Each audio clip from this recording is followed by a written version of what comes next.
ज्ञानेश्वर म्हात्रे बोला. सभापती महोदया, 15/3/2024 या शासन आदेशाच्या नुसार दुर्गम आणि डोंगराळ भागातली विद्यार्थी संख्या ही कमीत कमी असावी याकरता मागच्याच आठवड्यामध्ये मंत्री दादाजी भुसे साहेब यांच्या दालनामध्ये स्वतः मंत्री महोदय नितेशजी राणे साहेब, मंत्री महोदय उदयजी सामंत साहेब त्या ठिकाणी बैठक झाली होती. डोंगराळ आणि दुर्गम भागामध्ये त्या ठिकाणची लोकवस्तीच कमी झालेली आहे, म्हणून तिथला निकष पद वाचवण्यासाठी 20चा आहे तो 10चा करा अशी आम्ही आग्रहाची विनंती केली आणि ती मान्य केली. त्याच्यावर अजून कोणत्याच प्रकारचा निर्णय मंत्री महोदय झालेला नाही. पहिली ते 8वी पर्यंत जेवढ्या जिल्हा परिषदच्या स्थानिक स्वराज्य संस्थेच्या शाळा असतील तिथे त्यांनी 10च्या आतमध्ये जर विद्यार्थी असले तरी आम्ही 2 शिक्षक देणार असं म्हटलं आहे. पण खाजगी शाळांना मंत्री महोदय त्या ठिकाणी सुद्धा शिक्षक मिळाला पाहिजे.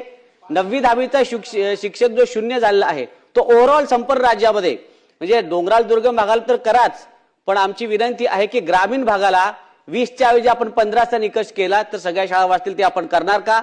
दुसरं, ज्युनियर कॉलेजचा पण आपण विचार करावा लागेल की 60+20 अशी 80ची तुकडी आपण केलेली आहे ग्रामीण आणि दुर्गम डोंगराळ भागाची, ती आपल्याला 40+20 करणार का? असे 2 माझे प्रश्न आहेत.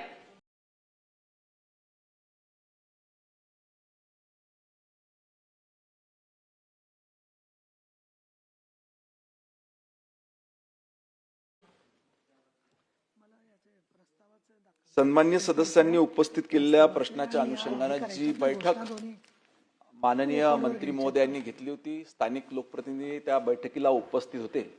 त्या बैठकीमध्ये घेण्यात आलेल्या निर्णयाच्या अनुषंगाने लवकरात लवकर शासन निर्णय काढण्यात येतील. त्याच पद्धतीने आता ज्या सूचना सन्मान्य सदस्यांनी उपस्थित केल्या त्या देखील विचारात घेऊन उचित निर्णय घेण्यात येईल.